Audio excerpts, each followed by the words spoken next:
There ain't no hiding place from the Father of creation. Yeah, yeah. One love. What about the one love? What about the let's get together and feel alright? I'm pleading to mankind. One love. One heart. Give thanks and praise to the Lord, and I will feel alright. Let's get together and feel alright. Give thanks and praise to the Lord, and I will feel alright. Let's get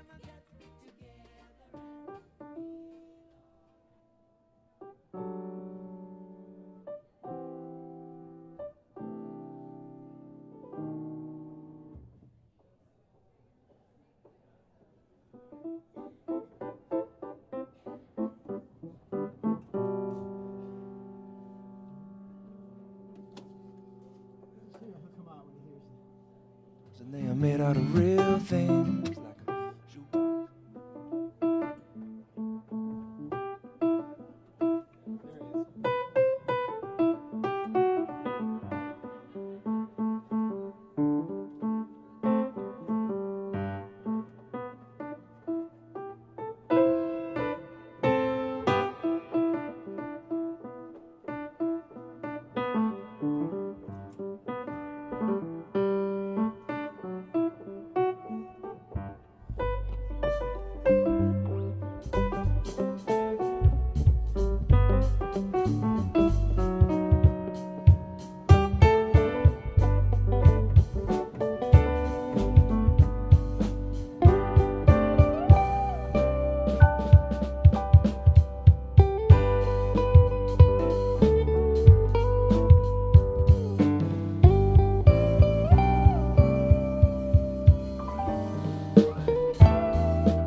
the Unity Band, ladies and gentlemen.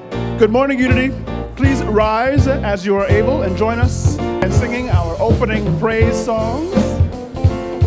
And welcome back, Mr. Tony Glover.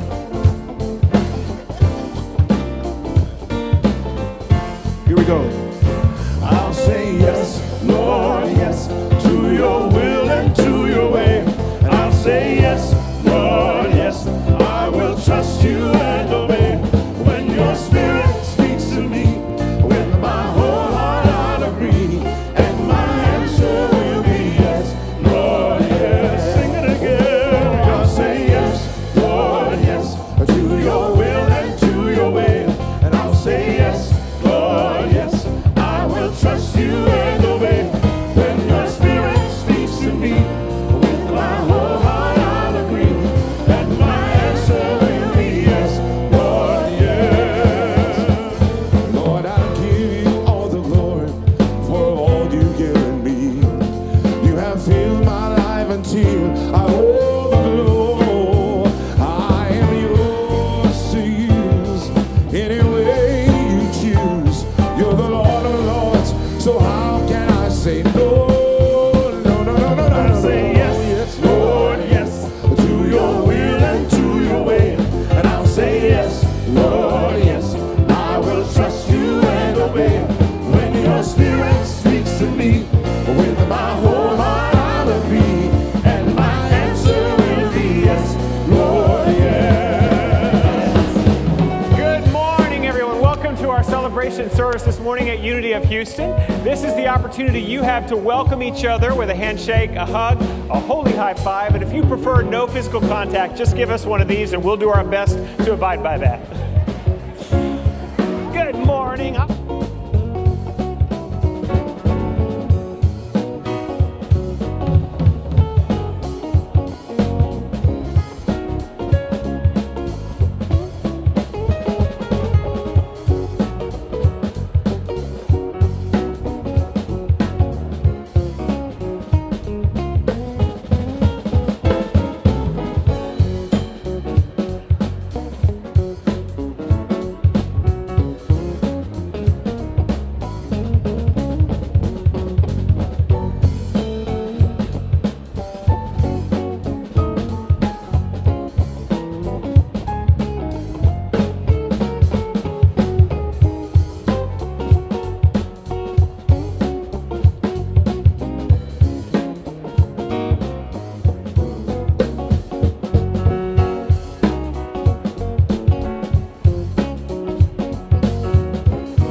Oh, I'll say yes, Lord, yes, to your will and to your way.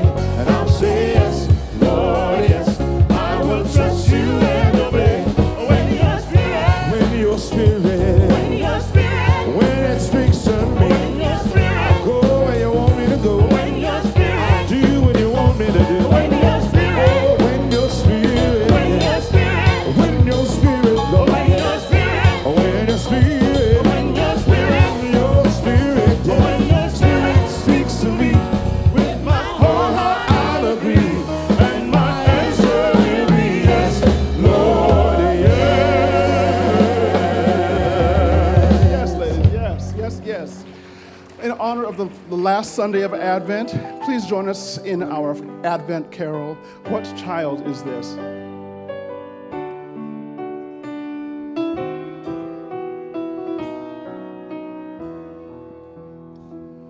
What child is this who lay to rest on Mary's lap is sleeping, whom angels greet with anthems sweet, while shepherds watch are keeping? This is Christ the King, whom shepherds guard and angels sing. Haste, haste to bring him, Lord, the babe, the Son of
We're not the only thing we offer. It's called the Burning Bowl Ceremony on New Year's Eve, and it is just so meaningful. It gives us an opportunity to think about what are the things, the patterns of behavior, just whatever it is, things that we do not want to carry forward into the next year. And you get to write it on a piece of paper, put it into the flame, and see it disappear. It's just a powerful physical way. That's what all ceremony is. It's a way of moving through something physical that is a reinforcing and symbolic idea for our consciousness that we want to be different. So come join us December 31st, 7 p.m. It is a beautiful, beautiful and powerful symbol of a way to move into the new year clean, ready for something brilliant and new.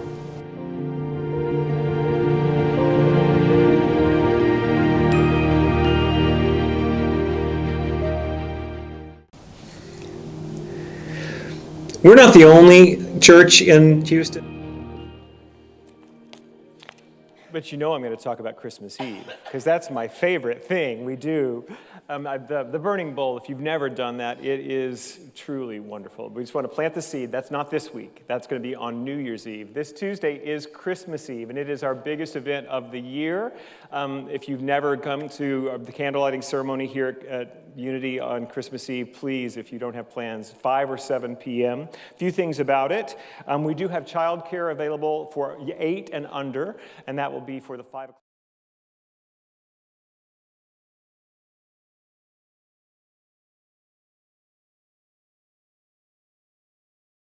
Well, and the bookstore is open from 4:30 to 7 for those of you last minute shoppers. Come check it out. It is the season. There are so many things going on, and next Sunday we will be commemorating Kwanzaa. I was almost made him a reverend when I was practicing this announcement earlier, but Ken Gale, I've decided he's the high priest, so he will be leading the Kwanzaa commemoration and celebration next Sunday, and so that will be at 11 o'clock at our regular service time. I want to let you all know that Reverend Cindy Klein, who is our pastoral care minister, we have quite a few folks who are just at the last stages of their life here in human form, and we had one pass. Miss Myrtle Davis passed last week, and you probably know her daughter Deborah. They've been part of this community for many, many years, and Miss Myrtle's service will be tomorrow at Veterans Memorial, and we will have some folks from our community, and some of our ministers will be representing us, but thank you for that. I'd like to take a moment just to welcome anyone who is here for the very first time. If you are new to Unity, you've picked a wonderful time to be here when we're all decorated up just for you. And out in the lobby, you'll see a table that is a blue tablecloth and has some gift bags. That's called our welcome table, and we invite you to stop by there on your way out today and meet somebody from our welcome team. And we have a gift. One of those gifts is for you, so thank you for being with us today. You are bringing the gift of your presence, and we have a gift for you. And if you're watching online, we would love for you to let us know if this is your first time to be a part of our services, and you can fill out, there's an online connection card. You'll find it whatever platform you're watching us on. You'll see it there, easy to find, but your presence is also a gift to us. I'm sorry we don't have a present for you other than a service, but enjoy it. I'd like to take a moment just to say that we are an open, inclusive community. We celebrate our diversity here. And wherever you come from, wherever you are on your spiritual path, you are most welcome here at Unity. We have been observing Advent. Each week we've had a family from our community come and light the Advent wreath. And today I'm so honored to welcome Jeff and Olga Sarf to come be our Advent lighters. Please welcome them to the stage now.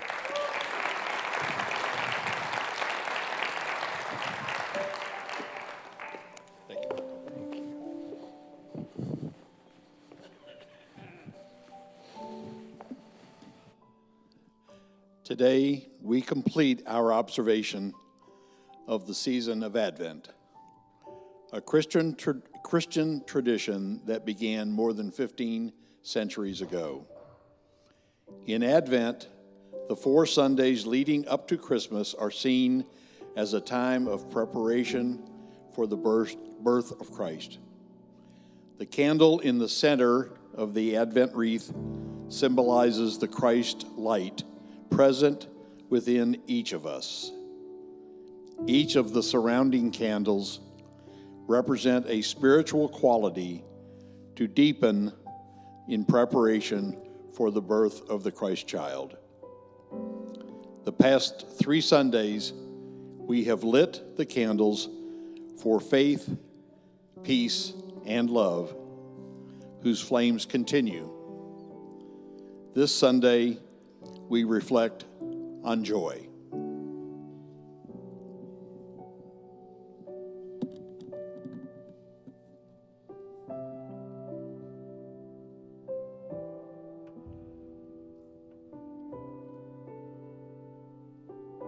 It's already lit, but I'm going to light it anyway.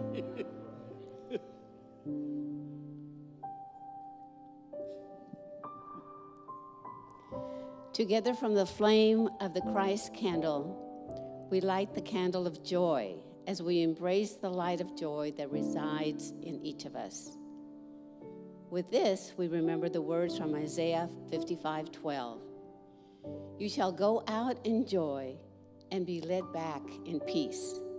The mountains and the hills before you shall burst into song, and all the trees of the field shall clap their hands. Please join in our Advent affirmation. On this day of Advent, I look for the many faces of joy in each moment. Merry Christmas. Merry Christmas.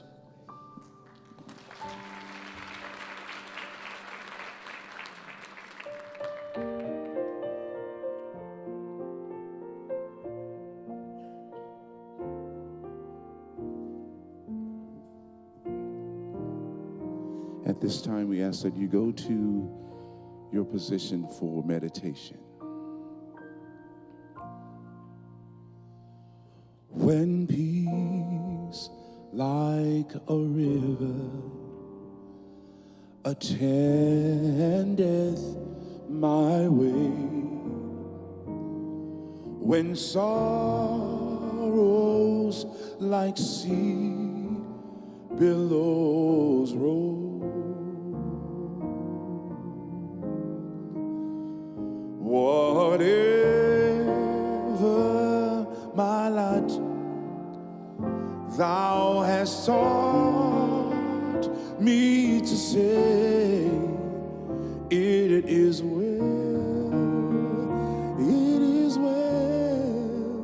with my soul. It is well with my soul. It is well, it is well with my soul.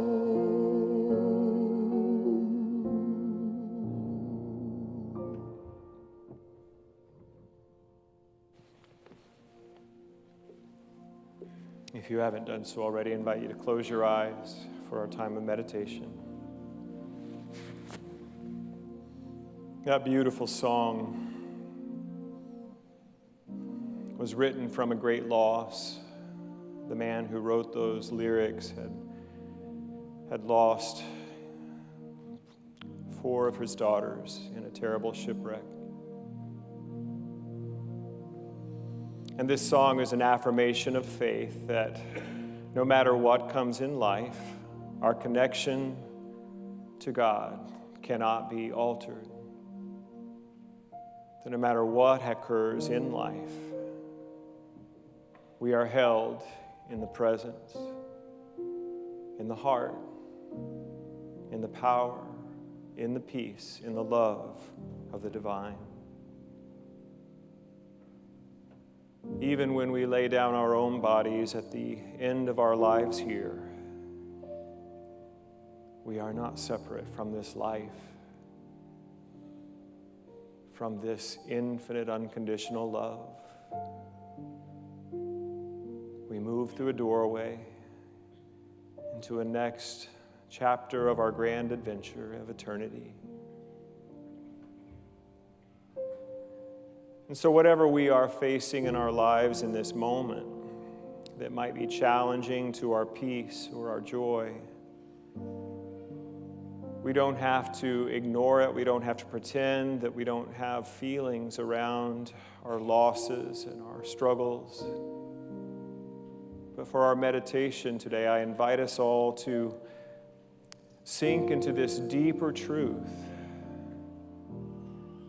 that beneath all of the conditions, above all of the experiences surrounding everything we go through,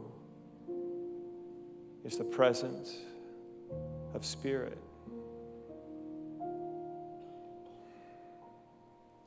Our true life, the eternal life in God, in whom we live and move and have our being, is always, always the deepest truth of us. And this is the meaning of the passage in the Bible that says, "May the peace which passes understanding guard your hearts and your minds." And so let us contemplate this idea that there is a peace that passes all understanding of circumstance. There is a joy that arises spontaneously from within us that is not dependent on outer circumstances. And we drew our first breath in love here. We came from love, and we will breathe our last breath and return to that love. We are birthless, deathless, changeless expressions of infinite Spirit. And we breathe into that truth. We let our hearts and minds rest in this deep knowing that beyond all pain, beyond all struggle, beyond all loss, it is well with my soul. It is well with my soul.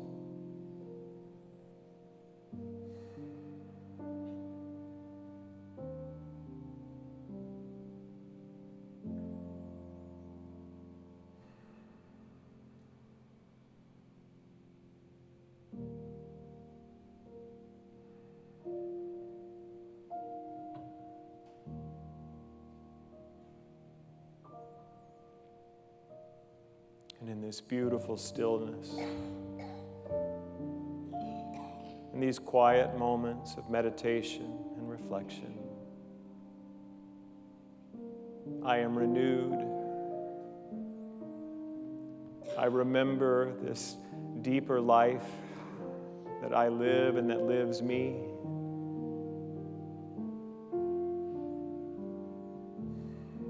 And I can move through all of my human experiences with my faith made stronger, with my mind anchored in that peace that passes understanding, lifted by a joy that spontaneously arises because I am one with God, right here, right now, for all eternity.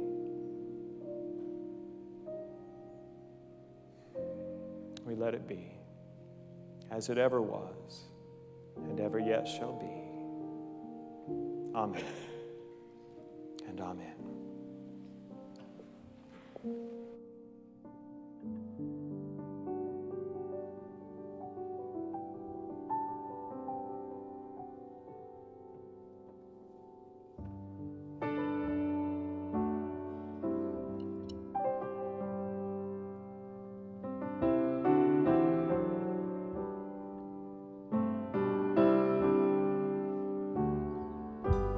I pray for peace, blessings and honor, heaven, right, earth's despair. This is my Christmas prayer for those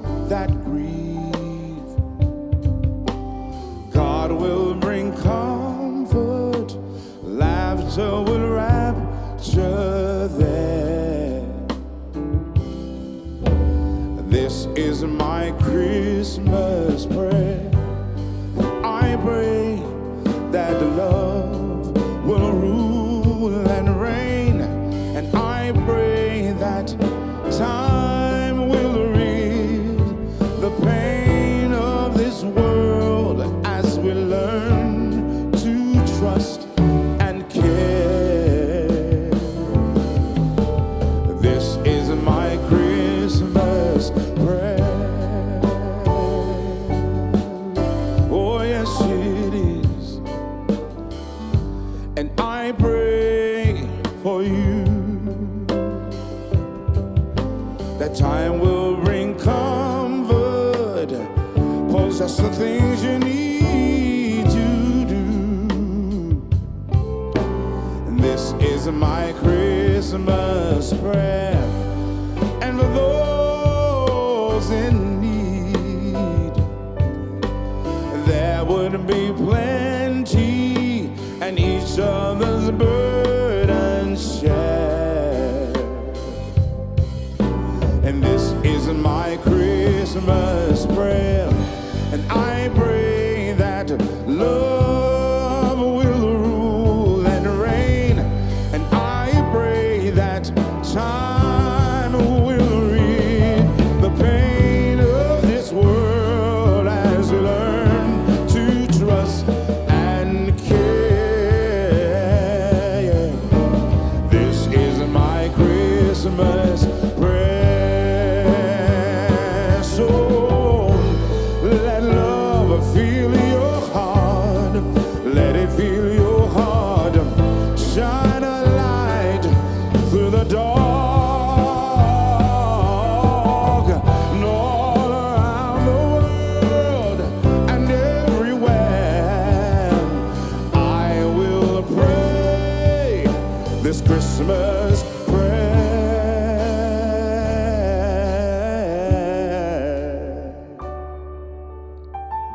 And I pray that love will rule and reign. I pray that time will rid the pain of this world as we learn to trust and care. Oh, this is my Christmas. This is my Christmas prayer. And I pray that time will rid the pain. And I pray that love will rule again the pain of this world as we learn to trust and care. Oh, this is my Christmas prayer. Oh, this is my Christmas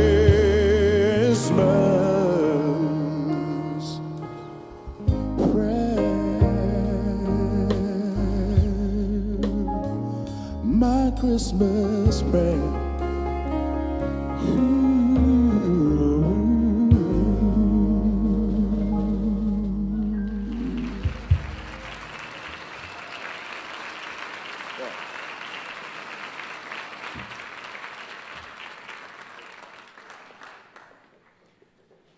Is he good or what? Man, we are so blessed to have Tony, all of our musicians. Tony is, he's finishing up a run in the Ensemble Theater's Christmas show, and I asked him this morning, he's like, how are you holding up? Doing all the church music things he's doing, and he said, well, 5:30 this evening, that will be finished, and then he can just focus on Christmas Eve here. But it's such an interesting time, Christmas. And we're experiencing, I was talking to Reverend Cindy, it does feel like December is a time that many people are like, their soul or spirit is like, we're done. And we always feel like we're experiencing some of that, but it feels this year more the people who have, are at the end of this human life. And what I'm aware of is that yesterday was the shortest day of the year. The solstice was last evening. There is this interesting dichotomy on the time when there was the least amount of light, and particularly for those of us in the northern hemisphere, and you think about where a lot of our traditions came from, pretty far north in Europe, it would have been quite dark and quite cold. And somebody got the idea, let's light more candles. Let's remind ourselves of a deeper truth, that even in this time of loss and grief, the light is still here, and the light will return. So I must have been thinking about that when I chose my title for today, In the Darkness a Light Shines Forth, which is almost identical to the title that I chose for Tuesday night, and I didn't realize I had done that. It's something about light and darkness. But that's what we're talking about these days. I promise the two messages will be different. But I have really been in this space of celebrating the music and the joy and the busyness for all of us who work here at Unity. We're busy. You heard all the different services we're doing. And I even told the staff this week, the busyness has a different quality to it. Because we only sing these songs once a year. We only do all of this, and I've got it done up in my house too. And I put up the Christmas tree and all the decorations. I didn't even think anybody was going to come to my house. Turns out I have had company. I did it for me because I just love the specialness of reminding myself of even when things around us are dying or going away, there is joy, there is peace, there is light, there is love. And before we get into the message too much, Peggy Ferndeberg's birthday is today, and she turns 89. Would you just wish Peggy a happy birthday? She's right there. 89 years. Stand up. Let us just say you. We love you, Peggy.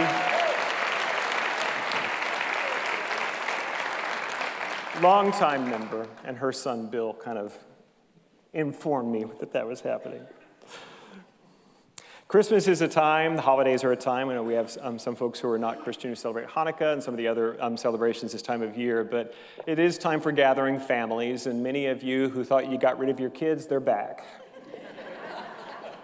I love this. My favorite thing about being a parent is being told I am wrong constantly by someone who depends on me for food, clothing, and shelter. Isn't that part of it?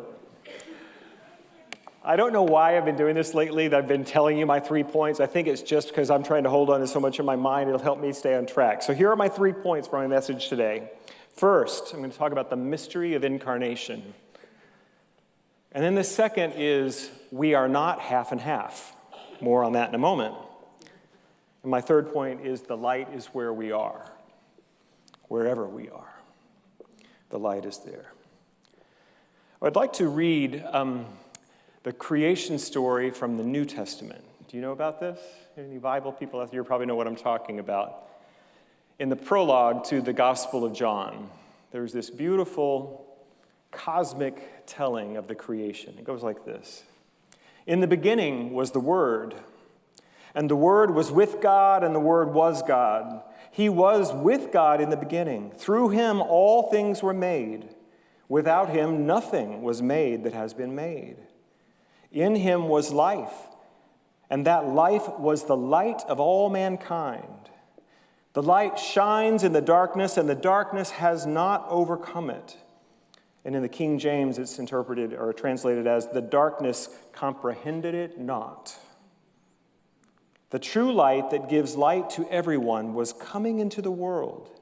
He was in the world, and through the world was made, and though the world was made through him, the world did not recognize the light. The Word became flesh and made his dwelling among us. We have seen his glory, the glory of the one and only Son who came from the Father, full of grace and truth. Beautiful language. I love that phrase, the Word made flesh. I grew up in a fundamentalist Christian household, and the Word meant to us one thing, the Bible. And my mom would still ask me, son, are you abiding in the Word? And I know what she means. Are you reading your Bible? And then there's you want a Bible-based church, you want to be in the Word. And, I never questioned the fact that the way that English word, it's translated from the Greek logos. The way it's used in the first chapter of John is not talking about the King James or the New International Standard Bible. It's not talking about that. It's something else. The Gospel of John is considered to be the most metaphysical and mystical of the books in the Bible. There is a mystery here. Mystery is not just Nancy Drew and her pals finding out who did the thing. What we mean by mystery is something we're not going to get to the bottom of. We're just going to be in the experience of the knowing and the unknowing. God is mystery. I have a friend who, for many years, she did some work with a Jungian therapist and an analyst, and he told her, we need lots of images for God. There's not going to be a 4-sentence paragraph said, this is what it is. Everything is contained in that. That's not what it is. The infinite good, the infinite life, it's all of these words I'm using are just pointing to something. And we need lots of images and lots of doorways for us to begin to open our consciousness wider and wider to understand that God is. God is ising right now. The presence, the power, the light, the love, the life, it's happening right now.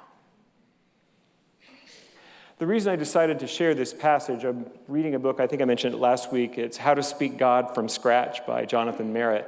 And he talks about this passage and this idea. He too comes from a fundamentalist background, and he talked about he had the same understanding of what the word meant in those circles that I did.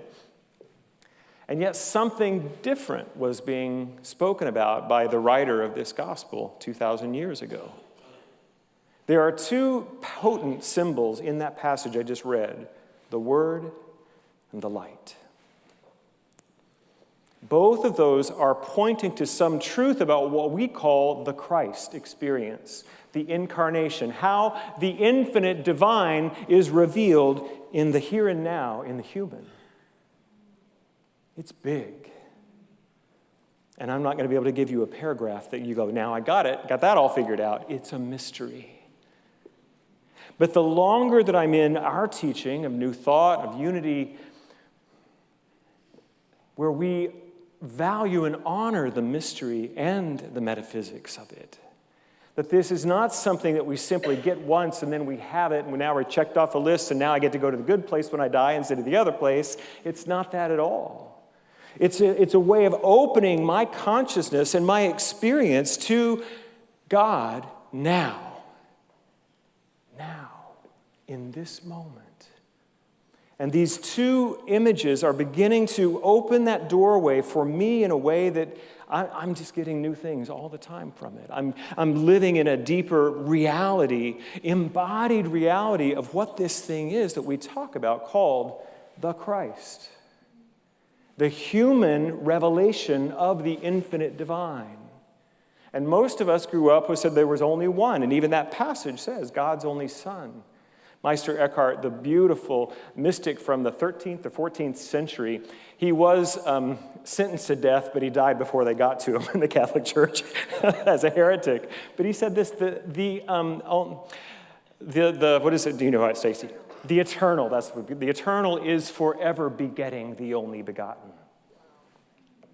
That's the mystery of the incarnation. That the eternal is forever begetting the only begotten. It didn't just come in Jesus of Nazareth. That may be the clearest exemplar or example we have of someone who knew that God's presence is within him, and he spoke these beautiful teachings. And according to those who witnessed it, performed miracles from this consciousness of the indwelling presence of God in him. But we already got this here. It says, in the beginning was the Word. Before Christmas, before Bethlehem, that all things were made through this Christ, this Spirit, this energy, this Mystery. And in Jonathan Merritt's book, he introduced me to something that I had heard of this person, Erasmus, and he was a big philosopher and thinker in the Catholic Church in the 14th and 15th century. He was Dutch. But he wrote a different version of this passage, which I'd like to read to you now. This is, in the beginning was the Word, was the way it came to us from the Greek, but this is what Erasmus wrote in the early 1500s, so 16th century. It all arose out of a conversation with God. In fact, the conversation was God. So God started the discussion, and everything came out of this, and nothing happened without consultation. This was the life that was the light of men shining in the darkness, a darkness which neither understood nor quenched its creativity.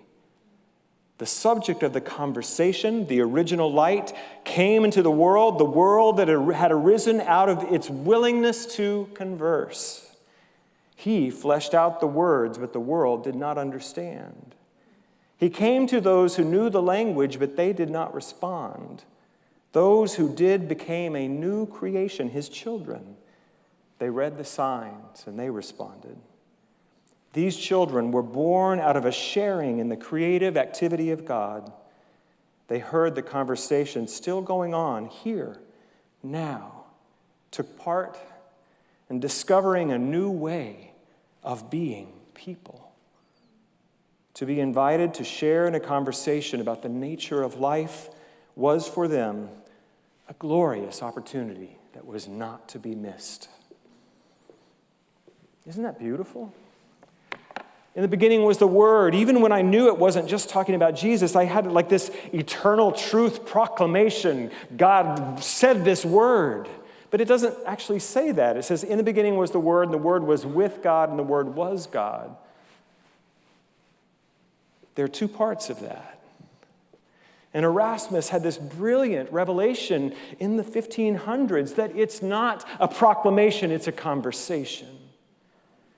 There is a give and a take. There is a movement. This is the mystery of incarnation, is that God needed to experience itself through human lifetimes, through having someone to talk to and talk back and listen and respond.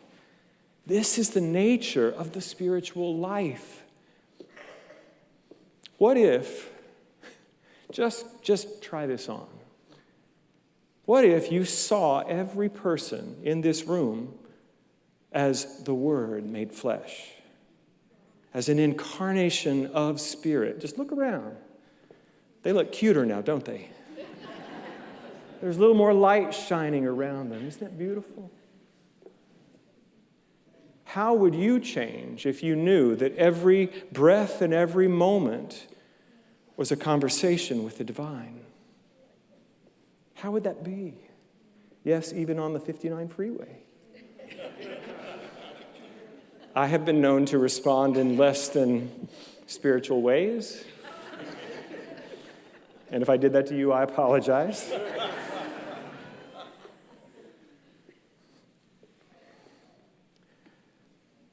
The thing that I love about this word mystery is that it gives me space to discover more. When Father Richard Rohr was sort of mentoring Jonathan as he was just coming into this broader, deeper spirituality after he left fundamentalism, Father Richard said, God is a mystery. And Jonathan was I think I said this last week, but it's worth repeating. I know y'all don't come every week. I know that. Jonathan was very disheartened by that because he said, I don't feel comfortable with the God I can't know. There's a mystery. And Richard said, no. God is not unknowable. God is infinitely knowable. We're never going to get to the bottom of it. We're never going to get to the end of the good of God. In the book of Revelation, there is a scene that is depicted where the cherubim and the seraphim have gathered around a throne of God, and for eternity they keep rotating around, that at every turn they see something new to praise and describe about the infinite good and the infinite God. Symbolic language. It's trying to point us to this truth that beyond our ability to hold and put in a box and say, you come to our church, we're doing it right, not like those people over there. Beyond all of that, there is this life that is wanting to be lived in us, through us, as joy, as peace, as love. And faith, thank you. I just looked, that's why I have the minister sit on the front row. Because when I go off on things that weren't in my notes and I didn't prepare, I go, and I mean to say, that conversation.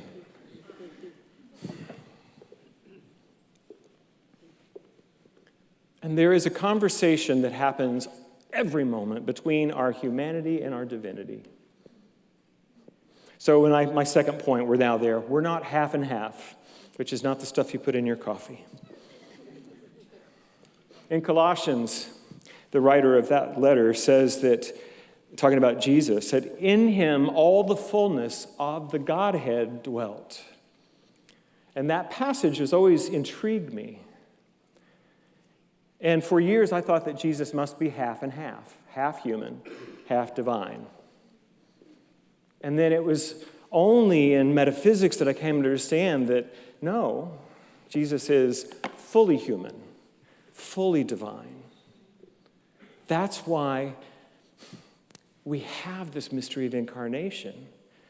Because otherwise, we're just like the old hymns we used to sing, just a few more weary days and then I'll fly away. That's that dualistic worldview that says this is just a vale of tears, it's a place of sorrow, it's where we come and we have a test. Either we're going to say the right prayer and get to heaven someday, or we're going to fail and we're going to go to hell for all eternity. I remember this was like the beginning of my awakening of leaving that old idea, because I thought, how could a loving creator create this system where 99.9% of every soul that has ever lived is going to be doomed to eternal punishment? That makes no sense.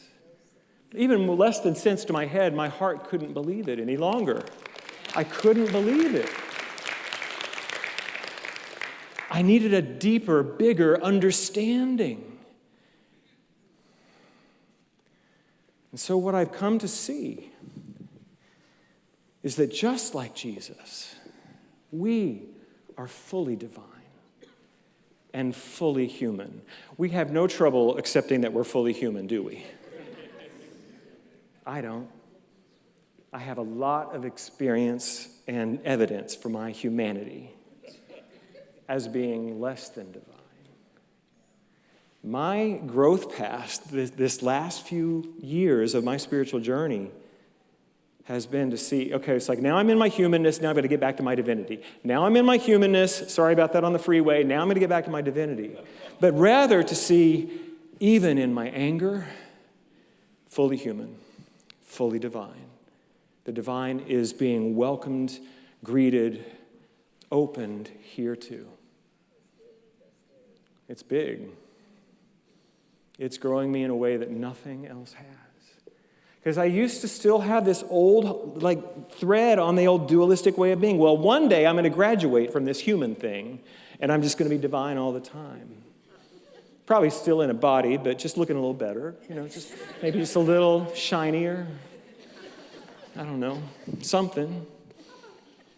I've given up on that. And what I'm doing instead is blessing it all. Blessing it all. We are not half human, half divine. 1 Corinthians 1:27, God has chosen the foolish things of the world to confound the wise. God has chosen the weak things of the world to confound the strong.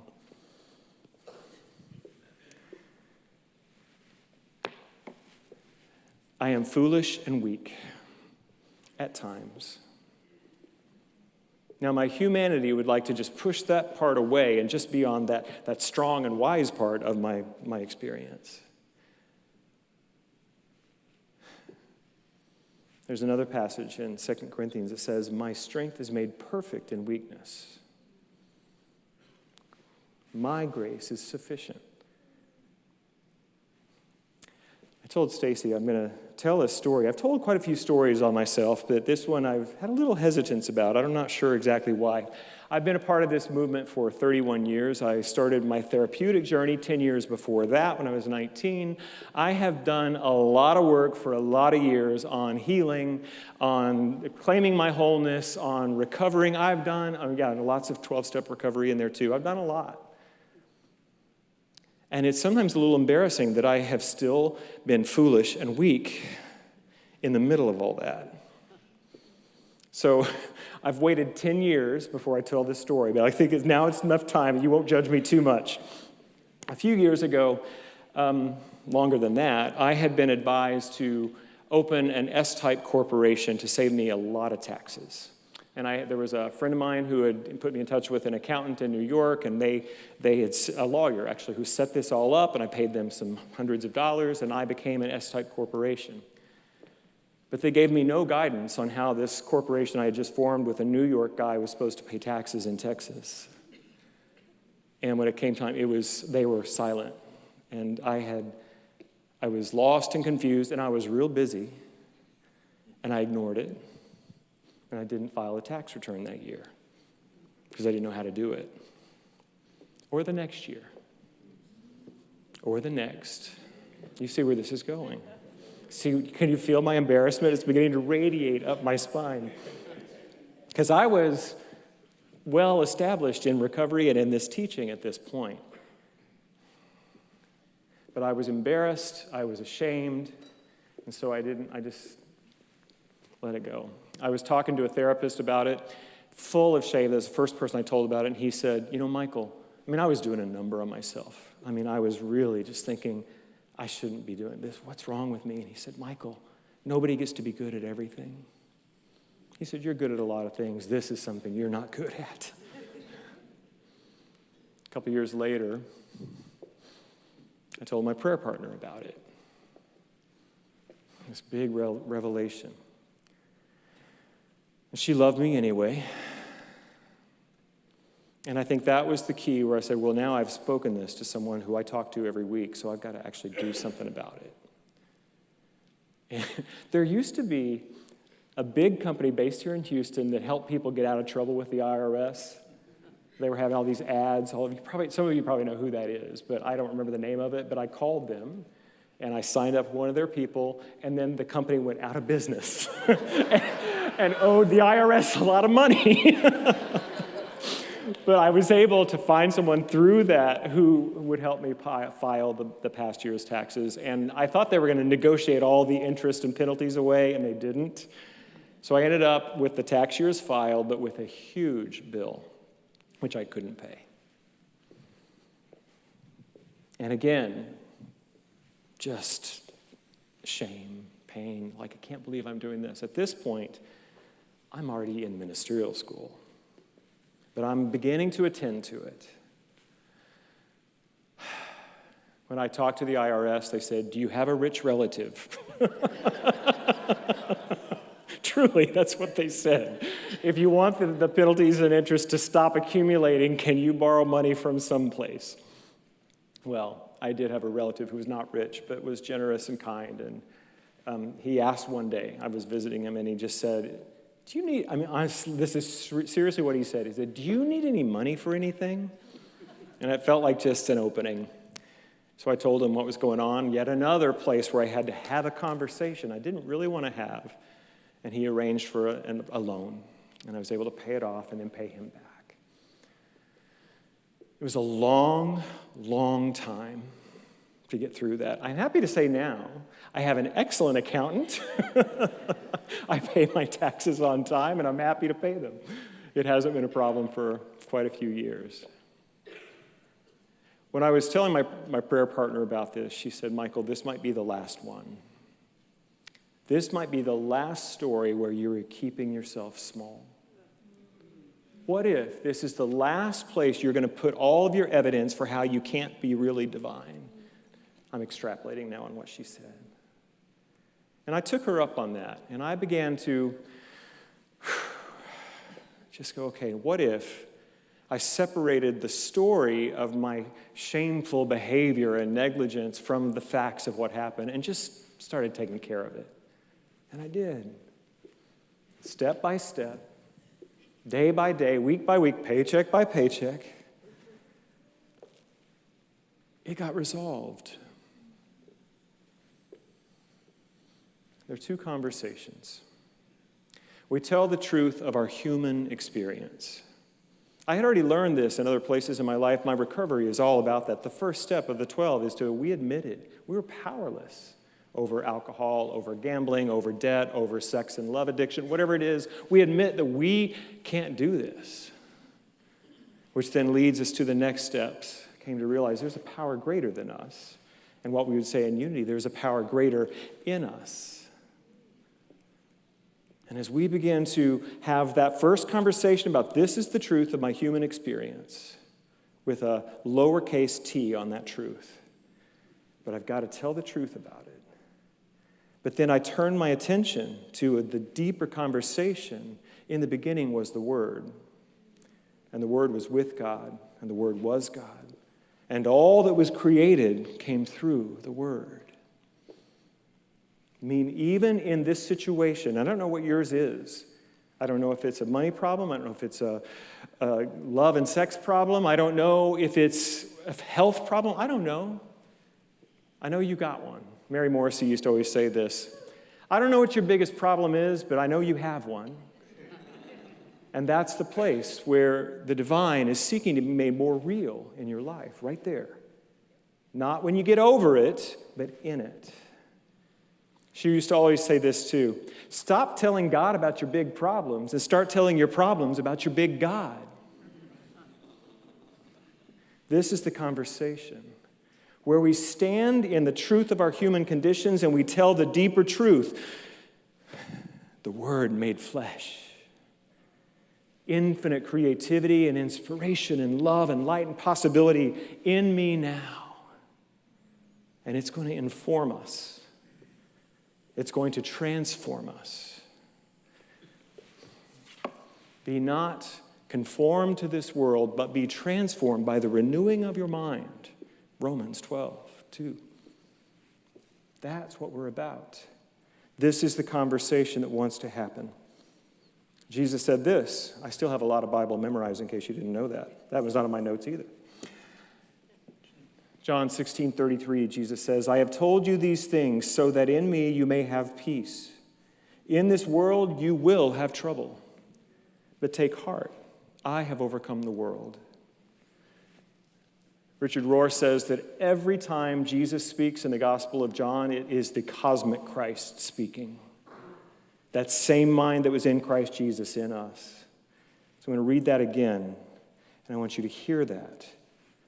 I have told you these things so that in the indwelling Christ you may have peace.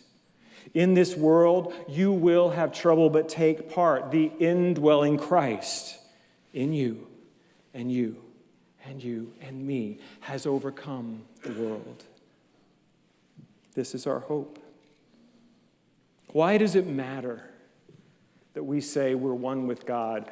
That in this non-dual path of following Jesus' teachings and the Christ path, why does it matter that we say that we're one with God? Because no matter where you are, no matter what's going on, God is right there. Right there. Right in the middle of your tax mess that I had, right in the middle of this health diagnosis that you don't know what's going on, right in the middle of your losing your beloved father. Whatever it is, God is right there. And not the distant God sitting on the throne judging you, but the indwelling presence of love and light and eternal beingness that is delivering you through it, changed, grown, healed, transformed, freer, lighter. Am I glowing yet? I feel like it a little bit. I'm not trying to be your exemplar, but I am paid to be the one that tells you the truth. And what I'm trying to tell you is that you're bigger than you know. That third point, the light is right here. Last week we did a little, remember the 3 Faces of God invocation? It was a little workshop. We're going to do another one of those now. At the end of our service each week, we pray the prayer for protection. And it's written by James Dillett Freeman, who is considered the poet laureate of unity. Some of his poetry was taken to the moon and is still there, I think. I mean, he's really an amazing writer. And Stacy and I were talking about the prayer. The way that we often pray it, it's still a little that second face of God. You know, the light of God surrounds me, the love of God enfolds me, the power of God protects me, the presence of God watches over me. It's still a little separate. So what I'd like to do is have you repeat after me. We're going to put it in first person. And then at the end of each of those statements, we're going to say, I am light. So you want to try it? I feel like we need to stand. I don't know why, but let's do it as you're able. And I know I haven't memorized. I've been doing it every week for 30 years, but just want to make sure I don't mess it up. Repeat after me. The light of God surrounds me. I am light.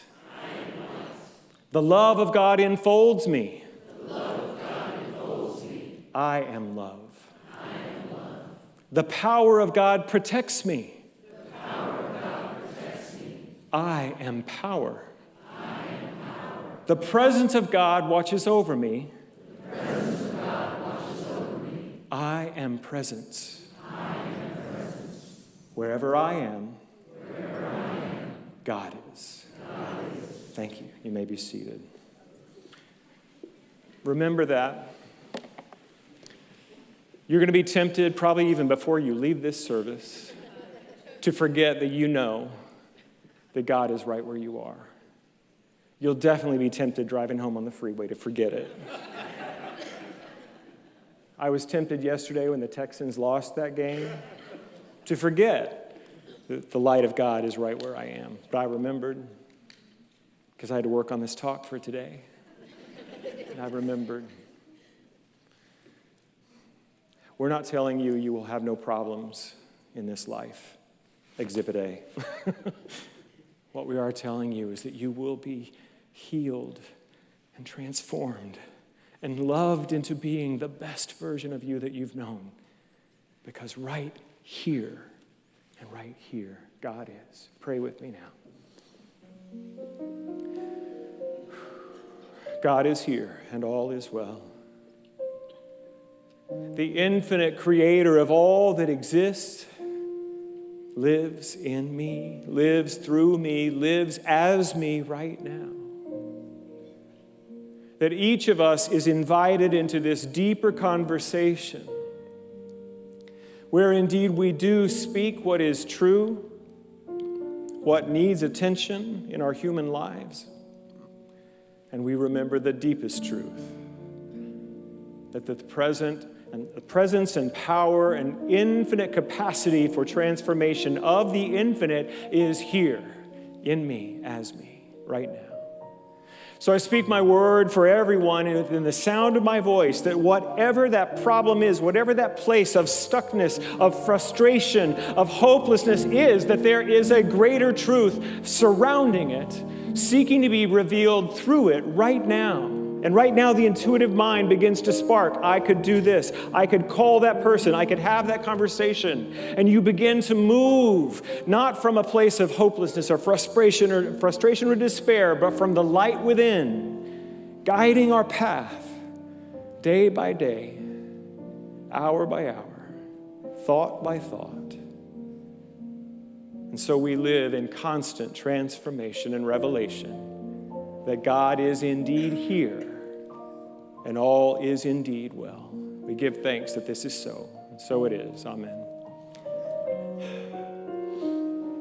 You are beautiful right where you are. Something is seeking to be born through this very experience you're having of overcoming, of becoming more of who you already are in God. If no one has told you today that they love you, I love you. Thank you.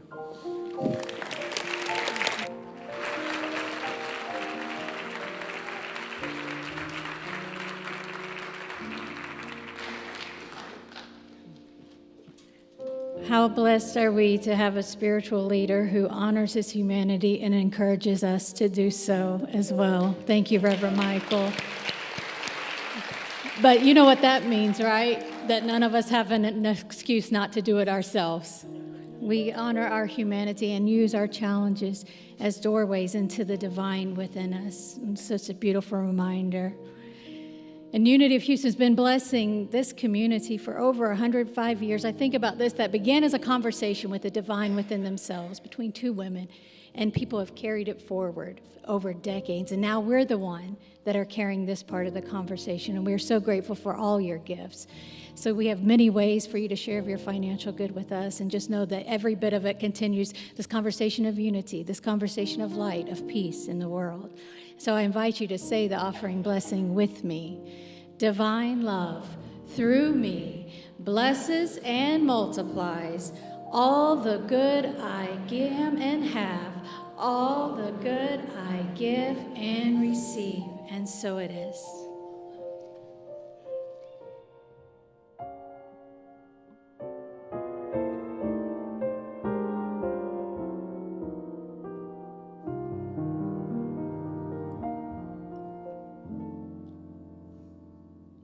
Christmas future is far away. Christmas past is past. Christmas present is here today, bringing joy that will last.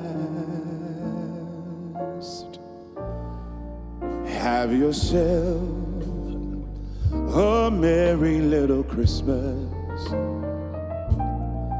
Let your heart be light.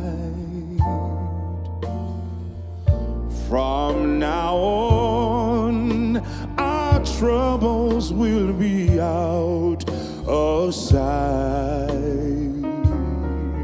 out of sight, and have yourself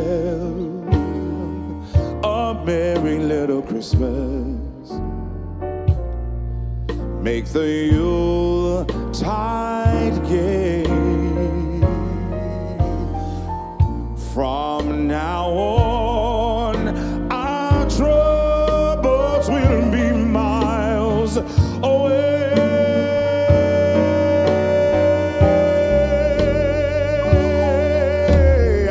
Here we are as in olden days, happy golden days of yore.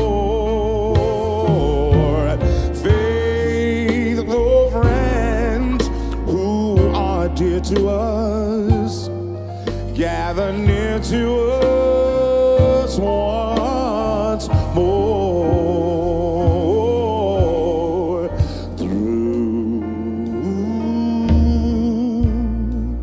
Through the years, we all will be together, if the Lord allows, and hang a shining star upon the highest bough,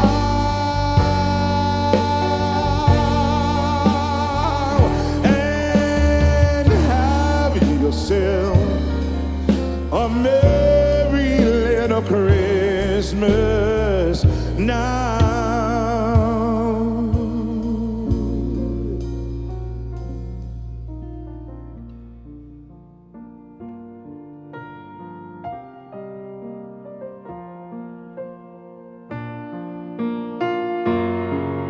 Mr. Gary Norrin.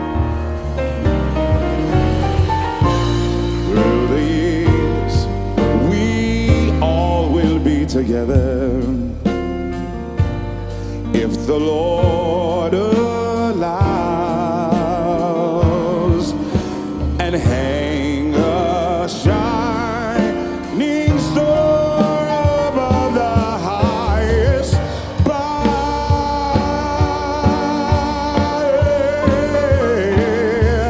and have yourself a merry little Christmas now.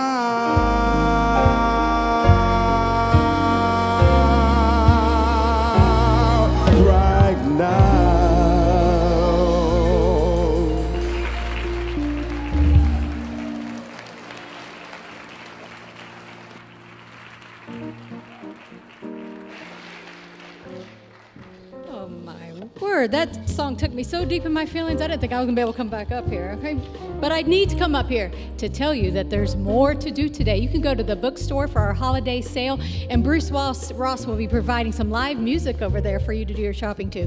Next week, we have our pet food donation, so you can bring pet food, and if you're in need of pet food, we can also give you some at that time, too.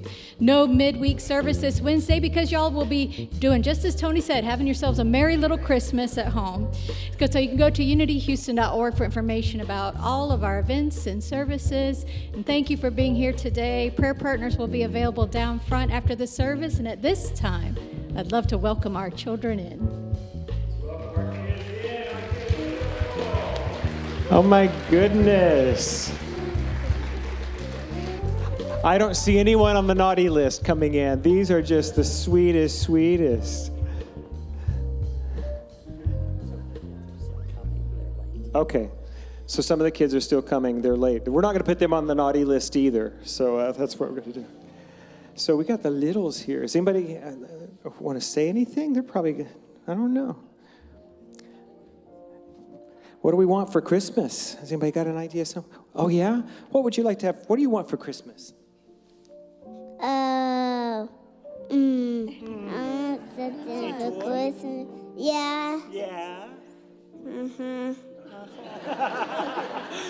Perfect. I love it. Oh, we have somebody here. What would you like for Christmas? A teddy bear. A teddy bear. I love that. All right. I happen to know who your parents are. I'll just let them know. So this is really what it's all about. We do Christmas for all of these beautiful children. Yeah, exactly. Do you remember your own, wonder and delight? So I'm just stretching here. Do we have more kids coming, I heard? We're going to trust that they are all fine. It is time for us to end this service. So I'm going to invite you all to stand as you're able to sing our peace song as we close the service. Here they come.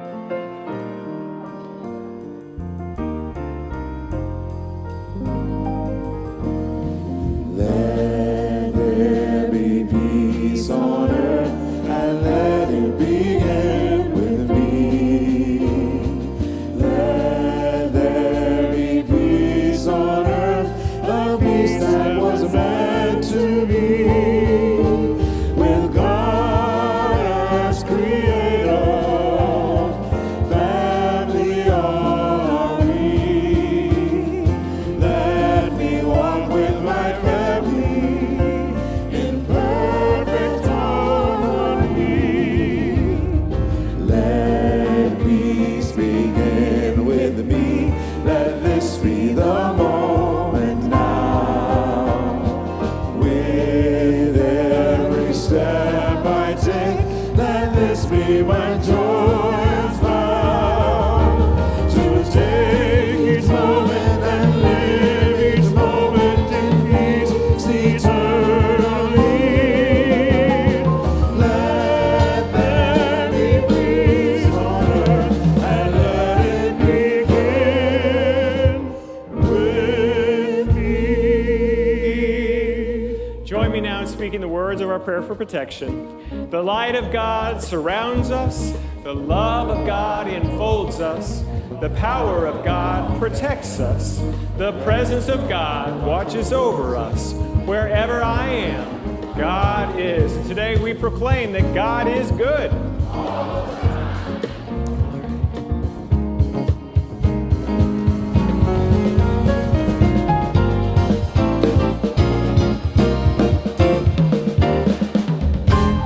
It's a beautiful day. It's a beautiful day In a beautiful world. in a beautiful world. So put a smile on your face. Put a smile on your face. Shine your light in the world. Shine your light in the world.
so beautiful.